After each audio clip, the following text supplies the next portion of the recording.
அண்டமாய் அவனியாகி அறியொணா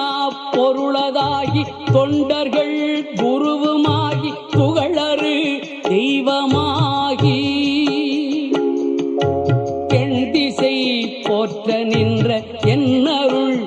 ஈசனான பெண் திரள் சரவணத்தான் தினமும் என் சிரசை காக்க அண்டமாய் அவனியாகி அறியொணா பொருளதாகி தொண்டர்கள் குருவுமாகி புகழறு தெய்வமாகி எண் திசை போற்ற நின்ற என்னருள்